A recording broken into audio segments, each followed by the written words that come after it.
елдің шетін бір тәулік күзету, бір ай күндіз ораза ұстап, бір ай түнімен тахаджуд қылғаннан артық дейді пайғамбар саллаллаху алейхи вассалам. Бұл хадисті имам Муслим жеткізген сахих хадис. Ал пайғамбар саллаллаху алейхи вассалам айнали ла тамассухумун нар, екі көзді от шарпи алмайды, от ала алмайды екі көзді дейді.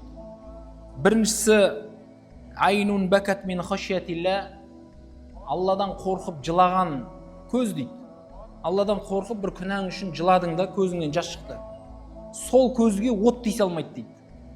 Екіншісі ва айнун батат тахрасу фи сабилилла, екіншісі отанды қорғап шекараны күзеткен көз дейді.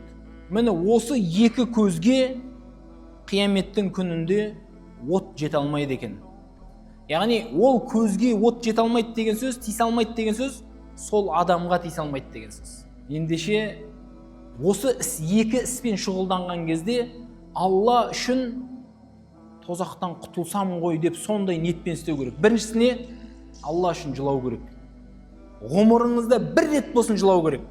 Өткенде бір кісі молдеге дейді, білмеймін қанша бейт іштен бейт жылайын десем, мүлден жас келмейді ғой дейді да. Мүлде жас келмейді дейді. Ол нем белгісі дейді.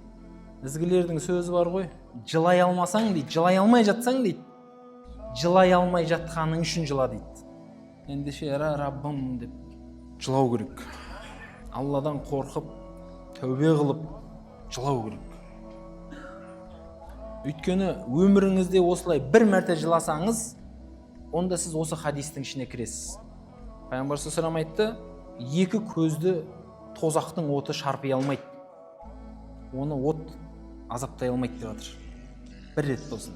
Ал көзден, Құдайдан қорқып, көзіңізден жас шықса, бұл жүрегіңіздің күнәларының кетіп атқанының белгісі, екіншісі жүрегіңіздің жұмсарып атқанының белгісі.